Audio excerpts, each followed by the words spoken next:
We live in a twilight world, and today I want to talk about human intelligence.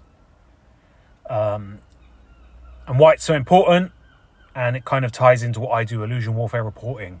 Yeah, so the British military have always maintained throughout the years, and I kept track on this. I remember when I first came across it years ago, and they said it quite recently as well. SIS, the head of MI6 came out and said human intelligence will always be their number one source of intelligence. Yeah, back in the day when I first came across it, they called it the Mark 1, the human eyeball.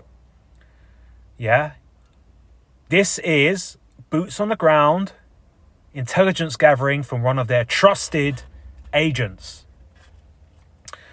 Trusted agents just means really a real one. A real one that has the ability to see through the matrix, see through the illusion, has their they live glasses on.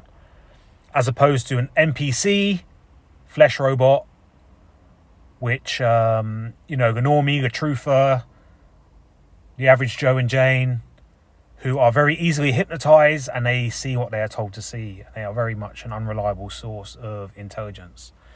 But I don't know, this avatar I've chosen is maybe the wrong one. I know this is used a lot with memes, like as a Chad or something.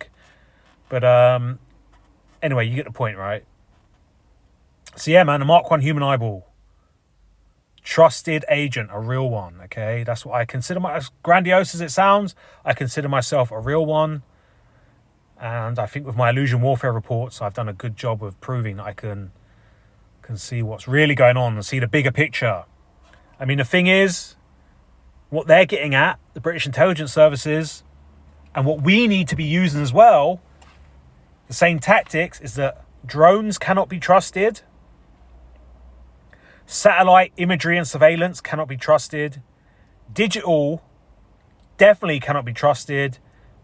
Keeping an eye on the world news, the propaganda, the enemy's propaganda, your own propaganda. So many lies are put in there. A lot of it's just made up. A lot of it's just, what they call poppycock. Just bullshit to sell papers. And of course, like we just spoke about, you cannot trust the accounts and the testimonies of an NPC. They are so easily fooled. They are so easily led. They are so easily hypnotized. They see whatever the TV tells them to see, okay? You can ask 1,000 of these people, these NPCs.